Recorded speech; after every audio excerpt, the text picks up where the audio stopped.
चटनी भी बनाकर तैयार कर लेती है।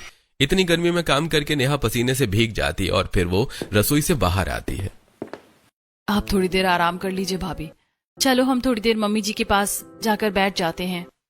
नेहा ने सारा सामान तैयार कर दिया था, फिर उसने सब कुछ ठंडा होने के लिए थोड़ी देर फ्रिज में रख दिया था ताकि सबको खाने में अच्छा लगे।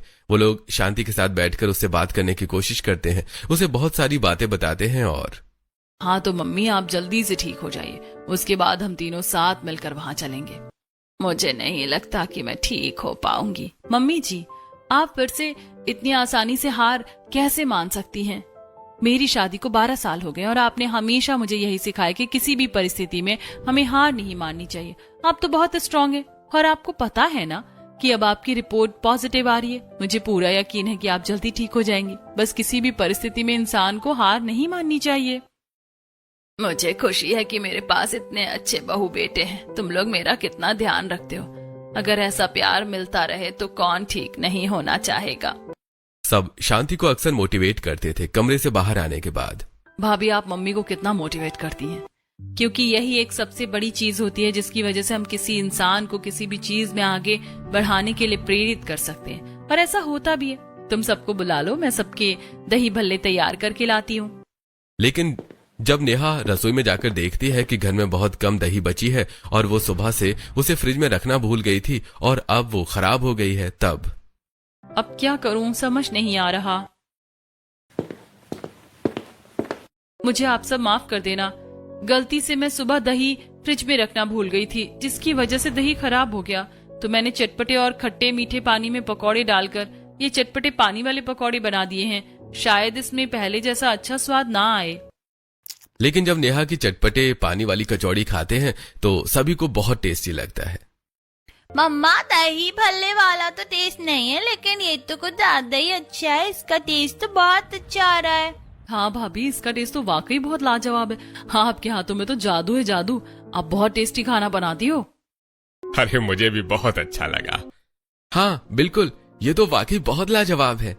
सभी को चटपटे पानी वाली पकौड़ी बहुत टेस्टी लगती है और ये देखकर नेहा को खुशी होती है।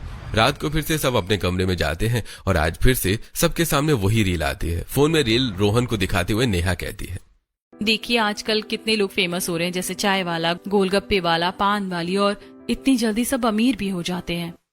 ऐसा ही होता है, कब किसकी किस्मत चमक जाती है कुछ पता नहीं चलता। मेरे पास एक आइडिया है। मेरी एक फ्रेंड का भी ढाबा है, उसका भी काम बहुत अच्छा चल रहा है। आजकल ये खाने का बिजनेस बहुत अच्छा चलता है। क्यों ना मैं भी कोई ना कोई खाने की चीज बनाकर बेचना शुरू कर दूं। सब लोग ऑनलाइन भी इतने फेमस हो रहे हैं और इतनी जल्दी अमीर हो जाते हैं।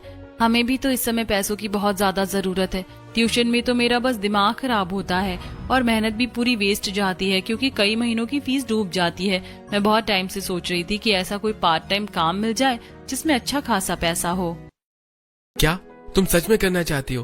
तुम एक टीचर हो और उसके बाद तुम ठेला लगाओगी? हाँ बिल्कुल, मैं सब कर सकती हूँ। और फिर हम कोई चोरी थोड़ी कर रहे हैं, अपनी मेहनत कर रहे हैं। इसमें कैसी शर्म भला। नहीं ठीक है, तुम्हें जो करना है तुम कर सकती हो। तुम्हें तो पता ही है कि मैं हर चीज में तुम्हारे साथ हूँ। बस मैं नहीं चाहता कि तुम परेशान हो। कोई बात नहीं, मुझे कोई परेशानी नहीं होगी। और एक बार सारा खर्चा निकल जाएगा तो फिर हमें कोई परेशानी है ही नहीं। इस तरह नेहा रोहन के साथ मिलकर ये फैसला करती है और अगले ही दिन वो कुछ जमा किए हुए पैसों को लेकर एक कबाड़ी वाले के पास जाती है और वहां से एक ठेला खरीद लेती है। इसकी कंडीशन थोड़ी खराब है, आप इससे एक्स्ट्रा पैसे ले लेना, पर क्या आप इसको ठीक कर सकते हैं? अरे ठीक है, मैं इसे ठीक करवा दूंगा और आप इसे कल शाम को आकर ले जाना। ठीक है। अब दोनों रास्ते में बाजार की तरफ जा रहे थे, तब अचानक से नेहा हैरान होकर कहती है, अरे यार मैं भी कितनी बड़ी पागल हूँ। सब कुछ डिसाइड कर लिया, ठेला लगाना है, नाम भी सोच लिया, लेकिन ये सोचा ही नहीं कि बना कर क्या बेचना है। अरे सिर्फ तुम ही नहीं, मैं भी तो पागल हूँ। मैंने भी तो तुमसे ये सवाल पूछा ही नहीं। कोई बात नहीं, राशन की दुकान तक पहुंचने से पहले सोच लेते हैं कि क्या बनाना है। और वैसे भी खाना बनाने में तुमसे एक्सपर्ट तो कोई हो ही नहीं सकता। 12 सालों से तुम्हारे हाथ का टेस्टी खाना खाता आ रहा हूँ। यकीन है कि तुम सब कुछ बना लोगी। बस कीजिए, अभी ये सब सोचने का वक्त नहीं। इतना सोचना है कि बनाना क्या है, पानी पूरी? नहीं नहीं, कोई ऐसी चीज जो थोड़ी महंगी भी बिके, क्योंकि हमें जल्दी ही ज्यादा पैसे चाहिए और गर्मी में खाने में लोगों को भी अच्छी लगे। हाँ, तुम दही भल्ले कितने स्वादिष्ट बनाती हो, वही बनाकर बेचना शुरू कर दो ना। और उस दिन तो तुमने चटपटी पानी पकौड़ी बनाई थी, वो भी बहुत टेस्टी थी। उस दिन सच कहूँ तो दही खत्म हो गई थी और खराब भी हो गई थी। वो तो मैंने गलती से कुछ भी बना दिया था, क्या पता वो सभी ग्राहकों को पसंद आए ना आए, इसीलिए दही भल्ले का ऑप्शन ज्यादा अच्छा है। राशन की दुकान तक पहुंचने पर दोनों ने डिसाइड भी कर लिया। भैया 5 किलो मूंग दाल और 5 किलो उड़द की दाल दे दीजिए, साथ में इमली का पैकेट भी दे देना। अब नेहा पकौड़ों की जरूरत के अनुसार मूंग की दाल और साथ में उड़द की दाल भी ले लेती है। वो अच्छी खासी क्वांटिटी में दाल लेती है और साथ में कुछ किलो दही भी लेती है। इसके साथ रास्ते में आते हुए वो पुदीना भी ले लेती है और सारा सामान ले लेने के बाद वो दोनों घर वापस आ जाते हैं। हमें ठेला कल मिलेगा तो कल ही मैं सारा सामान तैयार करूंगी। और दही भल्ले बनाने का एक फायदा भी है कि ये जल्दी कई दिनों तक खराब नहीं होते। अगर फ्रिज में बनाकर रखो तो कुछ दिन चल जाते हैं। भाभी अगर आपको इसमें मेरी मदद की जरूरत है तो जरूर बताना, मैं आपकी मदद करूंगी। नहीं निधि, तुम बस अपने एग्जाम पर ध्यान दो, बाकी सब हम कर लेंगे। नहीं भाभी, जॉब करने से तो आपने मना कर दिया, कम से कम घर में तो थोड़ी मदद कर ही सकती हूँ। अब अगले दिन रोहन शाम को कबाड़ी वाले के पास से ठेला ठीक करवा कर ले आता है और खुद उस पर अच्छे से पेंट करने लगता है। पापा आपको पेंट करना आता है? हाँ बेटा, मुझे आता है। मुझे भी आता है, मैं भी आपकी पेंट करने में मदद करना चाहती हूँ। नहीं बेटा, तुम्हारे कपड़े गंदे हो जाएंगे, मैं खुद कर लूंगा। नहीं, मुझे भी पेंट करना है, मैं बहुत अच्छी पेंटिंग करती हूँ, मेरी मैम मेरी तारीफ करती है। मैं इस पर एक ड्राइंग भी बनाना चाहती हूँ। अच्छा ठीक है बेटा।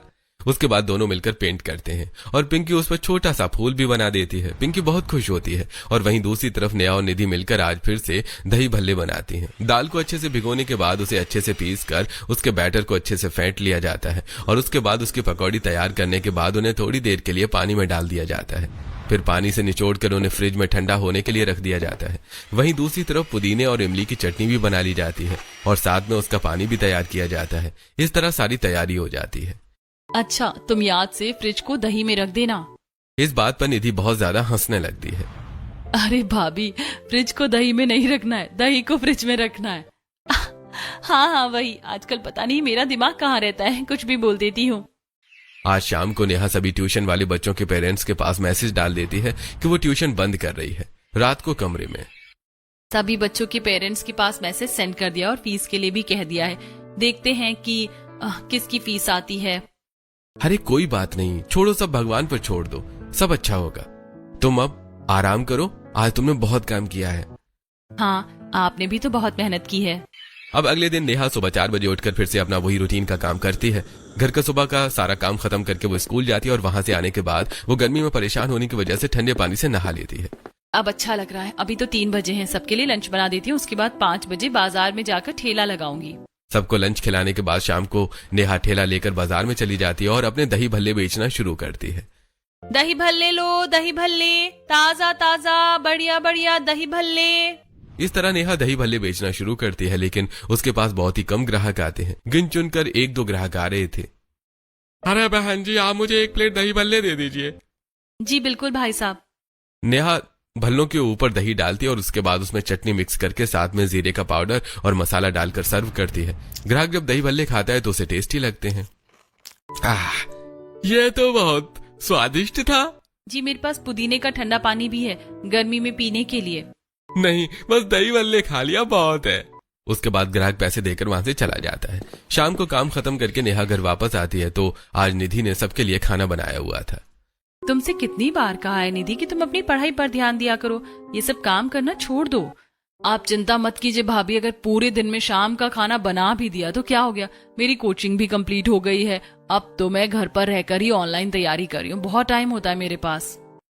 उसके बाद सब साथ बैठकर डिनर करते हैं और नेहा को थोड़ा परेशान देखकर, क्या बात है बेटा, तुम इतनी परेशान क्यों लग रही हो?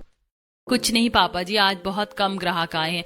इतने घंटों तक मैं वहाँ पर रही, लेकिन मुश्किल से गिन चुनकर सिर्फ 4-5 ग्राहक ही आए थे। अरे कोई बात नहीं बेटा, आज तो पहला दिन है इसलिए ऐसा हुआ है। धीरे धीरे ही जब सब लोग जानने लगेंगे तो ग्राहक भी आने लग जाएंगे। यही सोचकर नेहा अगले दिन से दोबारा मोटिवेट होकर दही भल्ले बेचने जाती है, लेकिन हर बार ऐसा ही होता है, उसके पास ज्यादा ग्राहक आ ही नहीं रहे थे। इस तरह 1 हफ्ता गुजरता है और आज नेहा और रोहन को शांति को लेकर हॉस्पिटल जाना था। वो शांति को ऑटो में लेकर हॉस्पिटल जाते हैं। डॉक्टर शांति का चेकअप करते हैं और बताते हैं, अब तो आपके अंदर बहुत इम्प्रूवमेंट है। अगर ट्रीटमेंट ऐसा ही चलता रहा तो जल्दी ही आप ठीक हो जाएंगी और जल्दी ही आप सिर्फ दवाई पर भी आ जाएंगी। ये बात सुनकर शांति और बाकी सबको बहुत खुशी होती है। Thank you doctor. चेकअप करवाकर सब घर वापस आ जाते हैं। वहीं दूसरी तरफ रोहन भी रात को देर तक अपने ऑफिस में काम करता है। रोहन, मैं तो जा रहा हूँ। तुम बाद में लाइट्स ऑफ करके और गेट बंद करके आ जाना। मैंने गेट की चाबी तुम्हारे डेस्क पर रख दी है। Okay sir. रोहन देर रात तक रुककर सारा डेटा लिस्टिंग का काम करता है। लैपटॉप में इतना ज्यादा काम करने के बाद उसकी आंखों में भी दर्द होने लगता है। सब चले गए, पर मुझे पता नहीं कितनी देर और यहाँ काम करना होगा। कमर में भी दर्द होने लगा है। एक तरफ रोहन भी इतनी मेहनत कर रहा था और वहीं दूसरी तरफ नेहा भी ग्राहकों को बुलाने की कोशिश करती है। आज फिर से उसके पास सिर्फ 2-3 ग्राहक ही आते हैं। नेहा उन्हें दही भल्ले बनाकर देती है। दही भल्ले तो कभी कभी खाने का ही मन करता है। हाँ बिल्कुल। अरे तुझे पता है यहाँ एक दुकान खुली और वहाँ पर एक नई डिश निकाली उन्होंने, वहाँ पर चलकर भी ट्राई करेंगे। हाँ बिल्कुल, वो तो हमेशा ही कुछ ना कुछ नया निकालते रहते हैं, इसीलिए तो उनके पास कितनी भीड़ लगी रहती है। नेहा ग्राहकों की ये बात ध्यान से सुनती है और आज फिर से जब वो निराश होकर घर वापस आती है तब निधि उसके लिए शिकंजी बनाकर लाती है। क्या बात है भाभी, आप आज फिर से परेशान लग रही हैं? क्या करूं, बस अब तो मुझे घाटे का सौदा लग रहा है। मेरी दुकान चलने का नाम ही नहीं ले रही। ग्राहक इतने कम आते हैं। वहाँ पर एक रेस्टोरेंट है, कुछ ना कुछ नई रेसिपी निकालते हैं तो ग्राहक हमेशा वहाँ पर ट्राई करने के लिए पहुंच ही जाते हैं। और आज तो एक कस्टमर कह रही थी कि दही भल्ले कभी कभी ही खाने का मन करता है। मुझे लगता है कि भाभी आपको एक नई मार्केटिंग स्ट्रैटेजी फॉलो करनी चाहिए। अगर हम हमेशा ग्राहकों को कुछ अलग देने की कोशिश करेंगे तो ग्राहक हमारे पास आएंगे। जैसा आपने देखा कि ऑनलाइन जितने भी लोग फेमस हो रहे हैं सब कुछ ना कुछ अलग करते हैं, जिसकी वजह से वहाँ पर उनके पास ग्राहक आते हैं। मैं तो कहती हूँ कि आप भी अपनी ठंडी चटपटी पानी वाली पकौड़ी बेचना शुरू कर दीजिए। आपके दही भल्ले से भी ज्यादा उसमें स्वाद आ रहा था और उसका ठंडा ठंडा पानी पीकर गर्मी में तो और मजा आ जाएगा। जब सब लोग देखेंगे कि पानी वाली पकौड़ी क्या होती है, ये टॉपिक उनका इंटरेस्ट खींचेगा तो देखना फिर पक्का ग्राहक आएंगे ही आएंगे। तुमने सही कहा, पहले हमें ग्राहकों को क्यूरियोस करना होगा और उनकी क्यूरियोसिटी को बढ़ाना होगा। ठीक है, अब मैं ऐसा ही करती हूँ। अब अगले दिन नेहा बेसन और मूंग दाल दोनों ही तरह के पकौड़े बनाती है। उसके साथ अपना फेमस धनिया पुदीने का चटपटा पानी और साथ में इमली का खट्टा मीठा पानी बनाती है। उसके अंदर वो कटे हुए नींबू डालकर मटके में पानी को डालकर उसमें बर्फ डाल देती है। अब शाम को वो रोहन से अपने ठेले का नाम चेंज करवाने के लिए कहती है और लिखवाती है ठंडे ठंडे चटपटे पानी के पकौड़े वाली। रोहन पहले वाले नाम को पेंट से कवर करके ये नाम नया लिख देता है। अब ठीक है, देखते हैं इस बार क्या होता है। भगवान पर भरोसा रखो, सब अच्छा ही होगा। आज नेहा अलग एनर्जी के साथ जाती है। हालांकि उसे थोड़ी सी नर्वसनेस हो रही थी, लेकिन उसे कैसे भी करके अपने परिवार के लिए कुछ करना ही था। वो जाती है और जब लोग देखते हैं कि ठंडे ठंडे चटपटे पानी के पकौड़े वाली, तो सबको लगता है कि आखिर ये है क्या। अरे भाई, चटपटे पानी की पकौड़ी कैसी होती है? अरे मुझे भी नहीं पता, चलिए एक बार जाकर ट्राई करते हैं। लगता है मार्केट में कुछ नया आया है। अब दोनों ग्राहक वहां जाते हैं और चटपटे पानी की पकौड़ी ट्राई करते हैं। तब नेहा, आज मैं आपको एक ऑफर दे रही हूँ। मैं आपको 2 अलग तरह की पकौड़ी दूंगी, लेकिन आपको सिर्फ एक के ही पैसे देने और दूसरी आपको ट्राई करनी है। फिर आगे से आपको जो भी पकौड़ी अच्छी लगेगी आप वही खा सकते हैं। अरे वाह, ये ऑफर तो बहुत अच्छा है। नेहा ने भी पहले ये डिश ऐसे ही बनाकर ट्राई की थी, इसलिए वो नहीं जानती थी कि किस तरह की पकौड़ी लोगों को पसंद आएगी। तो आज उसने इस ऑफर का ऐलान किया तो सब वहां आते हैं और एक के साथ दूसरी पानी वाली पकौड़ी ट्राई करते हैं। अरे वाह, ये चटपटे पानी की पकौड़ी तो बहुत अच्छी है और कितना ठंडा पानी है इसके साथ में। वाह, मुझे तो ये दाल वाली पकौड़ी बहुत अच्छी लगी। अरे भाई, सच कहूँ तो मुझे बेसन वाली पकौड़ी ज्यादा अच्छी लग रही है। क्या हमें और पानी मिल सकता है? जी बिल्कुल। इस ऑफर की वजह से अब और भी ज्यादा ग्राहक वहां पर आते हैं। किसी को मूंग दाल वाली पकौड़ी ज्यादा अच्छी लग रही थी तो किसी को बेसन वाली, और किसी को तो दोनों ही पकौड़ी बहुत अच्छी लग रही थी। मुझे तो दोनों ही पकौड़ी बहुत अच्छी लग रही है। आपने तो सच में बहुत टेस्टी पकौड़ी बनाई। मैंने तो आज पहली बार ही ये चटपटे पानी की पकौड़ी खाई है। इसके साथ का जो ठंडा पानी है वो बहुत ही लाजवाब और चटाकेदार है। जी शुक्रिया, आप चाहे तो और पानी ले सकती हैं। वाह, ये तो बहुत अच्छी बात है। इस तरह पहले ही दिन नेहा के ठेले के पास कुछ ग्राहक आते हैं। नेहा अगले कुछ दिनों तक ये ऑफर रखती है, जिसके बाद जब उसके पास ग्राहकों की लंबी लाइन लगने लगती है तब वो इस ऑफर को हटा देती है, क्योंकि अब तो लगभग सभी को पता चल गया था कि नेहा 2 तरह की पकौड़ी बेचती है। अब ग्राहक अपने स्वाद के अनुसार पानी की ठंडी पकौड़ी ऑर्डर करते और खाते। एक दिन नेहा बहुत खुश होकर घर वापस आती है। निधि, तुमने तो सच में कमाल कर दिया। तुम्हारा आइडिया सच में लाजवाब था और वो ऑफर वाला आइडिया भी बहुत अच्छा था। मुझे खुशी है कि भाभी सब अच्छा हो रहा है। मैंने कहा था ना कि आजकल लोगों को कुछ अलग और नया चाहिए।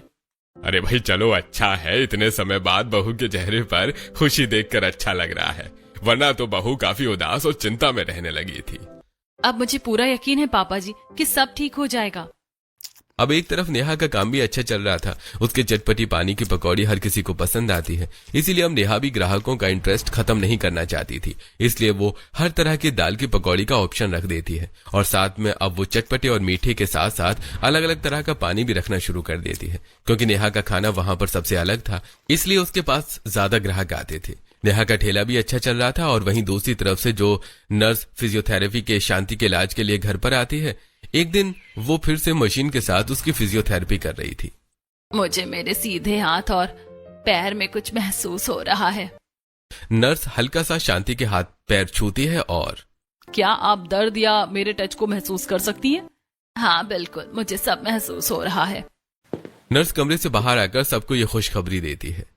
इसका मतलब हम मम्मी को सब कुछ महसूस होने लगा है, तो अब वो जल्दी ही ठीक हो जाएंगी। जी बिल्कुल, उनके अंदर अब बहुत इम्प्रूवमेंट है। इससे शांति को भी अब और भी ज्यादा मोटिवेशन मिलती है और अब वो पहले से ज्यादा खुश रहने लगी थी और फिजियोथेरेपी और दवाइयों की वजह से वो जल्दी ही ठीक होने लगती है। अब सब लोग मिलकर उसे कमरे में थोड़ी देर के लिए चलाते थे और हालांकि अभी वो ज्यादा लंबा नहीं चल पा रही थी, लेकिन उसकी हालत में काफी सुधार था। वहीं दूसरी तरफ नेहा ठेले से कमाए हुए पैसों को रोहन को देते हुए कहती है, इस महीने तो और भी ज्यादा अच्छी इनकम हुई है। अब हम अपना कर्जा भी चुका सकते हैं और हमें इतना भारी ब्याज नहीं देना होगा। फिर हम उन पैसों को निधि की शादी के लिए सेव कर सकते हैं। सच में तुम इस परिवार के बारे में कितना सोचती हो। तुम्हें शुरू से ही निधि की शादी की भी चिंता थी और हमेशा पैसे सेव करने के बारे में भी तुम सोचती थी। इसी वजह से तुमने इतनी मेहनत की और आखिर अब तुम्हारी मेहनत रंग ला रही है। इसमें सिर्फ मेरी अकेले की मेहनत नहीं है, बल्कि आपका भी पूरा सहयोग है और हमारे परिवार का भी।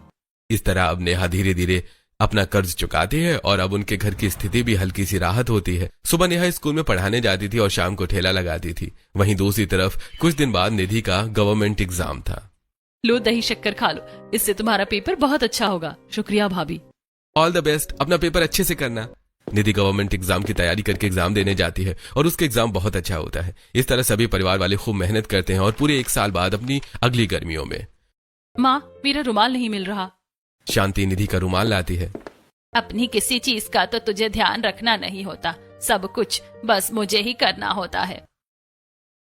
माँ, हालांकि मैं आपको परेशान नहीं करना चाहती, लेकिन जब आप मेरे लिए छोटी छोटी चीज लेकर आती हो तो मुझे बहुत खुशी होती है। इतने समय बाद आपको चलते हुए देख रही हूँ, हर रोज दिल को सुकून मिलता है। हाँ हाँ बेटा, मुझे भी अच्छा लगता है कि मैं अब तुम सबके लिए कुछ कर पा रही हूँ। इतने सालों से बिस्तर में रहकर बहुत परेशान हो गई थी। इसके बाद निधि अपनी जॉब पर चली जाती है। वो गवर्नमेंट बैंक में क्लर्क लग गई थी। वहीं दूसरी तरफ शाम को जब सब काम से घर वापस आ जाते हैं, तब रोहन सबको गाड़ी में बिठाकर एक दुकान के पास लेकर जाता है। ये किसकी दुकान है बेटा? अरे ये हमारी दुकान है मम्मी। हमारा चटपटे पानी के पकौड़ी वाला बिजनेस काफी अच्छा चल रहा है। अब हमने सोचा है कि इसके अंदर और भी मेन्यू ऐड करेंगे और अब लोगों को बाहर गर्मी में खड़ा होकर नहीं खाना होगा। बिल्कुल, हम ग्राहकों को जितनी फैसिलिटी देंगे उतना ही हमारा काम भी अच्छा चलेगा। इस तरह कुछ दिन बाद दुकान का उद्घाटन होता है और वहां पर रिसेप्शन पर रमेश बैठ जाता है और अब नेहा फुल टाइम चटपटी पानी की पकौड़ी और साथ में और भी छोटी मोटी डिशेस बनाकर ग्राहकों को देती है। अब उसने काम पर वहां पर एक वेटर को भी रख लिया था। अरे भैया, आपने और भी अलग तरह की पकौड़ी बनाना शुरू कर दिया है। जी बिल्कुल, अब हमारे पास और भी वैरायटी है। वहीं रमेश के पास कॉल आता है। जी ठीक है, ठंडा चटपटे पानी पकौड़ी आपके घर पर आधे घंटे में पहुंच जाएगी। उन्होंने ऑनलाइन भी काम शुरू कर दिया था और इस तरह उनका काम बहुत अच्छा चलता है और अब सब ठीक हो जाता है। ये सब देखकर नेहा और परिवार वालों को बहुत खुशी होती है और कुछ टाइम बाद निधि की शादी भी बड़े धूमधाम के साथ हो जाती है।